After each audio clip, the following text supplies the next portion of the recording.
How to monetize your YouTube channel in just 21 days. I know this video was not clickbait. Today we're dissecting a channel that went from near nothing to fully monetized in just 21 days. Which is bloody impressive because it takes the average channel 22 months just to get the first 1,000 subs, let alone the dreaded 4K watch hours. In fact, we're going to be interrogating Lewis here, who runs the channel I just mentioned, to uncover exactly step by step what he did to get results so quickly. So then you can just steal his strategy and quickly monetize your own channel. And then you'll be able to afford rich people things like weird juices and YouTube Premium. But first, there's a little secret you need to know. See, this is Lewis's channel and the first video he posted where he completes the entire Bunny Raiders game in one video, much to the dismay of Dilster69. Now that video got 8,000 views, and then over the next few weeks Lewis posted another 2 videos, one that got 18k views, one that got 5k views, and these videos ultimately led to this spike here where he ended up getting monetized in just 21 days. And now Lewis has multiple videos with over 100,000 views and has since picked up at least 8 full-time girlfriends. But when I asked Lewis about his seemingly overnight success, he revealed a little secret. I did originally start doing a gaming channel and it failed miserably. So I made over 400 videos. I reckon 350 of them are complete failures. 350 failed videos. Now this video should teach you how to get monetized a whole lot quicker than that, but I wanted to share that with you so you know Lewis didn't just get lucky. Behind all of this is often this. So if you're currently stuck down here, what's the first step you need to take to jump up here and get monetized quickly? Well, interestingly, it's actually the same thing PewDiePie, Dream, and Laserbeam did when they started their channels. If we scroll through the earliest videos of these big creators and many more, often you'll pick up a pattern. Notice how the vast majority of their content falls into a very related category, whether it's horror let's plays, Minecraft manhunts, or American egg hand challenges. At one stage in many of these big YouTubers' early development, they stuck to creating highly related content around the same topic. So in other words, if your videos are being ignored so hard you're starting to doubt your own existence, you should consider picking a specific niche. But I can already hear some bright cake on the candle in the comment section screeching, "But Marcus, Lewis didn't pick a niche, he plays multiple games on his channel." But here's the thing, picking a niche is not just about sticking to one game on your channel or whatever.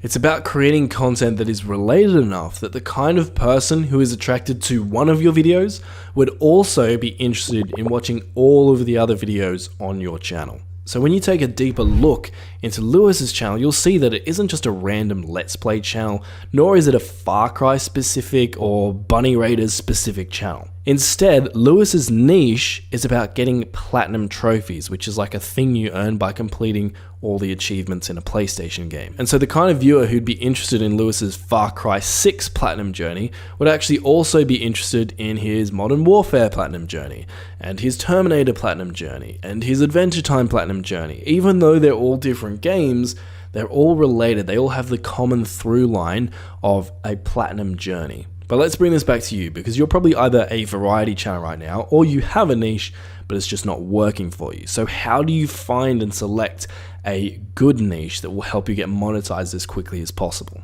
Well, I asked Lewis to share his experiences. Making the video is the easy bit. That's the easiest bit. The hard part is the research. Can't skip it, ever. Understanding the niche you're in is more important than picking the niche almost. If you're like, I love indie horror games, like, great. What do you know about indie horror games as a niche? Do you just love the games and you just want to make videos on it? I don't think that's enough. I think you need to understand how to market an indie horror game to someone. If you want to make indie horror games, but you don't like them, but you're doing it because it gets views, it shows on your videos. It shows in how you process everything. I think you need to be a fan of it to understand it, but you're not a fan unless you dive in. You've got to give it a go as well. Join the community almost. See if that's actually what you want to do or whether you just like the idea of it. I think the ideas trick people into doing the things more than actually the practicality of it. Do you really love completing games 100%? I do it for fun. So why not make a video out of it? Do you play horror games in your spare time?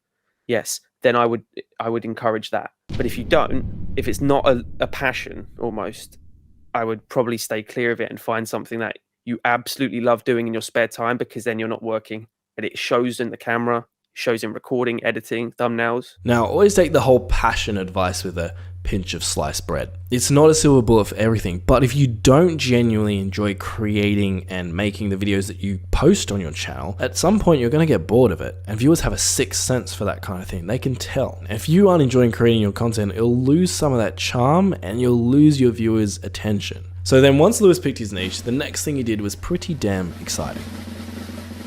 Yep, it's more research. But don't leave the video just yet, because while I'm sure you would probably rather do a tequila enema than do more research at this point, just hear us out. I would do so much research into how people promote their videos, take notes of all their tags, how they describe stuff in their thumbnails. I would look at every piece of data that other people are doing that makes their videos succeed on a regular basis, not on a one-off. And these channels I would look at from maybe like around the 10,000 subscriber mark. So they're a successful channel. That's a good channel, as long as they're getting consistent views as well. I think it's a lot harder to get consistent views on a channel than to just to make one blow up, which is why when mine did blow up, I was like, let's make sure this isn't a fluke. And I've done it again and again now, so I know it's not. I think if you can do the research on how people are marketing this and just alter it for your video or make it better, it's not broken. That thumbnail that guy has created works. Whether you think it's bad or not, I think the thumbnails I was looking at were terrible, but they're getting 250,000 views to 500,000 views. Some of them over 1 million. It's not a bad thumbnail then. It works. Take their thumbnail and make it better. Look at every detail they're using. See, it wasn't too bad. Essentially all you're doing is researching what's already working out there and finding the commonalities and then applying them to your own channel. And Bob's your uncle. It's such a weird phrase. Plot twist, Bob's not your uncle just yet, because you actually need to do something with the research you just gathered. Knowledge without execution is pretty useless. And the first thing you want to do with all this information is come up with good video ideas. Because making super clickable titles and thumbnails, which we'll talk about in a second, is highly reliant on the quality of your video idea. It doesn't matter how well executed your video is, if the concept or content behind it is intrinsically boring or generic, Minecraft Let's Play, the YouTube algorithm will beat your ass worse than a misbehaving child in an ethnic household. But with that caveat aside, we can now move on to titles and thumbnails. And here's how Lewis thinks about it. I would say 99% of thumbnails suck. I would say people are delusional with what they think looks good. You just have to almost say, would I click this video? If the thumbnail is on its own without a title, would you click that video? You have to be honest with yourself and say yes or no. And if you go, probably not, it's rubbish. Get rid of it, scrap it, bye. Don't be afraid to start completely again. For an example, I have a platinum in the middle, my face on one side, and the face of the most recognizable character or thing in the game. That's the thumbnail premise of my videos. It's simple. But the way I extrapolate that is, again, with the new Far Cry Primal game, I'm dressed up as a caveman. So most people just put their face and they're smiling, right? That's the thumbnail. I'm like, okay, well, what's the title called? And it's like, this brutal platinum astounded me, something like that. I'm like, well, his face doesn't say it's brutal.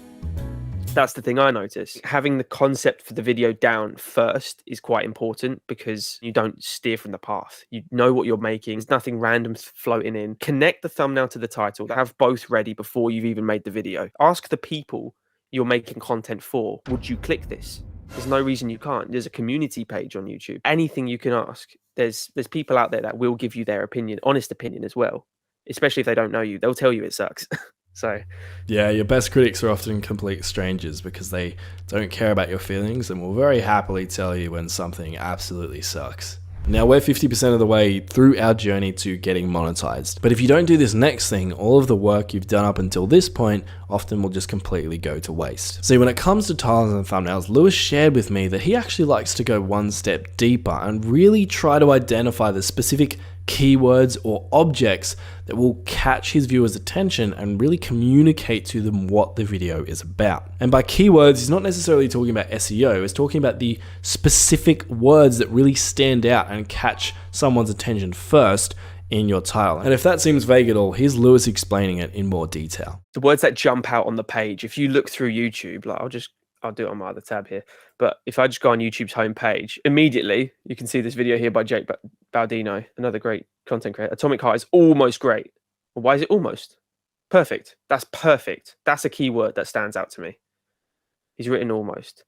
This one here on the left, Atomic Heart is the new Hogwarts Legacy. Like, this is where I'm talking about of that thumbnail. If you just saw that on its own, I have no idea what this means. It makes no sense. If you saw Jake Baldino's thumbnail on its own, you know it's about Atomic Heart for a start. It's got the character on the right, and you know it's him talking. You know he's going to be in the video because he's on the other side.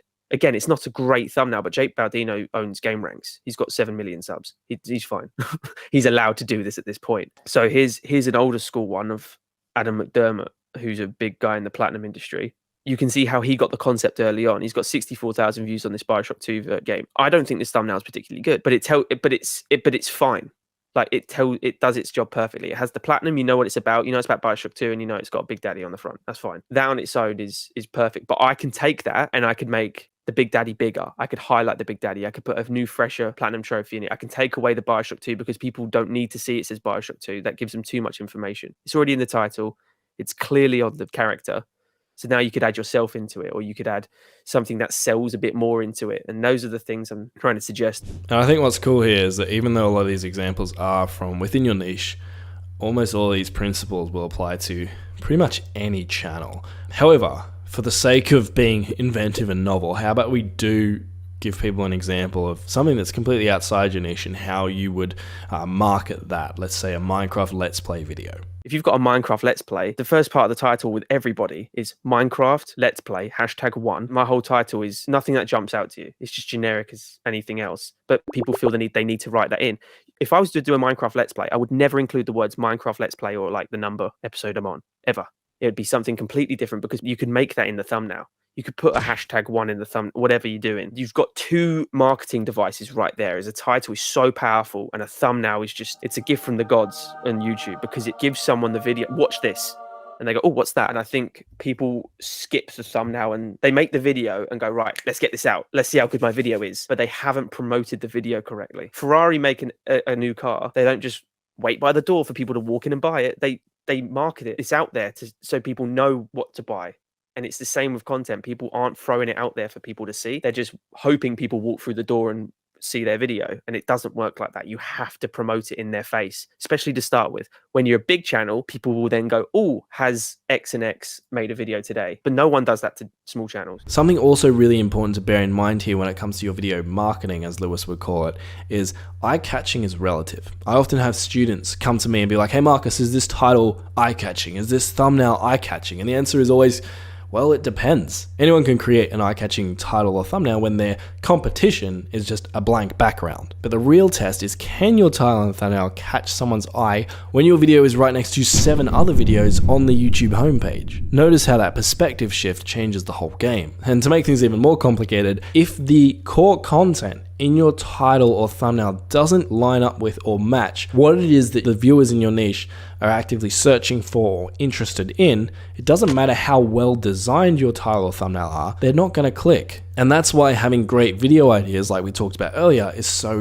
important. For example, I could create a video about the best way to edit YouTube videos, but if you're more interested in how to monetize your YouTube channel, you're probably not going to click on my how to edit YouTube videos video, even if the title and thumbnail are great. And so the key here is to create your marketing, so your title and thumbnail, so that you have objects and keywords in your title and thumbnail that not only make you stand out from the other videos, the competition in your niche, but that also resonate with what it is the viewers in your niche are actively interested in or searching for. And to add to that point, if people if they're asking the question, is this eye catching? I'd say no. If you have to ask the question, does it catch your eye? That means you're not convinced it does. And if you're doing everything I said to previous, and I think you do as well, which is join the community, understand what people want. You shouldn't even need to ask if it's eye catching, to be honest. You should just go, this is what people want, which is even stronger. So you've decided on your niche, you've done some research, you've fixed your titles and thumbnails, but we're still missing one thing: prostitution. Wait, no, that's my resume. No, the final thing Lewis did was to actually focus on retaining his viewers after they clicked. But you probably know retention is super important. It's just retaining viewers is actually a lot easier said than done. So to help you stop your retention graphs from looking like Niagara Falls, I asked Lewis to share some of the best techniques he's discovered to do things like over 40% retention on an 18-minute video, which is pretty good when you consider it has over 100,000 views. Now, it seems like a cheap trick, and I'm gonna say it probably wrong. The first 5 minutes of the video, if your video is 5 minutes, then it's going to be like the first 30 seconds. So it's all relative to how long the video is. But for me, it's the first 5 minutes. I need to keep your attention for 5 minutes strong. And with all videos, as soon as it hits that 30-second mark, I would assume, I think about 30% of the audience is gone. You're at 70%, nearly always with my stuff. So I'm working with 70% for 4.5 minutes. So in that 4.5 minutes, I've got to keep that amount of people, and it normally drops to around 45%. But once it hits the 5-minute mark, that 45 pretty much stays linear all the way to the end. If someone is willing to watch 5 minutes of your video, they must like it. 5 minutes is not a short time just to sit there and watch something that you're not interested in. That would feel like an eternity. The hooks and the in-your-face moments and something that really grabs you needs to be in that first 5 minutes. You need to keep attention throughout, don't get me wrong, but you can really ease off. You can ease off the gas pedal after 5 minutes on my content. So relative, if you're making 5-minute contents where you're just talking to the camera, for that first 30 seconds, you need to make sure you're delivering what they want to watch to keep them involved. And it needs to be exactly what the viewer is expecting from the video, from the thumbnail, the title. You need to deliver in that first opening to keep them involved, to keep that retention. If you keep them involved, they'll be curious to the end. They will watch to the end. The one thing that has helped my channel is subtitles. So I'm not talking about like the ones you get automatically. I'm talking I edit subtitles in for the first 30 seconds, like wow, and it's like wow is on the screen as I'm speaking. Anything to be clear, punctual in people's face, but not overwhelming. It's still nice to watch. Those things help a lot. It's hard to have a correct answer almost for what nuggets would work, but it definitely works with shorts, which is where I got it from. I thought shorts are so popular right now. Let's take the 30 seconds of a short and converse the first 30 seconds into my video into essentially a short, and then the rest is a mainstream video, and it keeps people on because some people watch to the end of a short, then they flick, but they always get pretty much to the end of a short. You know, it's not ever, oh, that was too long, that short. If they reach the end of the short, which is my mainstream video, there's more video, so they just keep watching. And that's kind of the way I'm thinking about it. Now, I hope you found that awesome, but there is one last thing I want to share with you. If you don't want to talk about this, I know we can cut out afterwards, but I do know that you signed up for my YouTube course, 4-Digit Challenge, at the beginning of your journey. And I wanted to hear your unbiased, unsponsored opinion on it. Do you think it really helped you on your journey to monetization? For someone that's new and trying to get started with YouTube, I think it's, and I'm not blowing smoke up your here, I think the amount of work, research you've done to build this package for people is unbelievable. It really is. If people think this is just your experience, it is. Plus, every single person you educate yourself from to learn more about YouTube. Again, you have been there and done it. You've been on a slow building channel for years. You've found the cure to your channel and then gone, all right, let's do it with another channel, and it's worked, and another channel, and it's worked.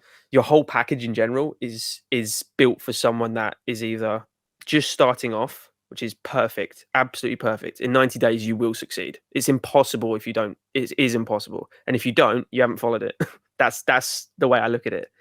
Anyone that hasn't followed it correctly, they've missed a step, which is all important. Your course is perfect. Honestly, the word is perfect for someone that is starting off, even intermediate, that just wants to improve, get better. Even if you've already got a base amount of subs, even if you've already monetized, I think it's even beneficial just to improve and tick every box you know you can be ticking, so you know you're not missing anything. I think it's truly valuable. So massive thanks to Lewis for coming on today. I hope you found this video really valuable. And by the way, if you're thinking about signing up for something like my 4-Digit Challenge, you should know that I actually have a money back guarantee right now. So if you go through the challenge and implement what I tell you to implement, but for some reason you don't have at least 1,000 subscribers by the end of it, I'll refund your entire investment. And again, if you want to dive deeper into all of the things we talked about here and monetize your channel as quickly as possible, feel free to sign up for my 4-Digit Challenge down below.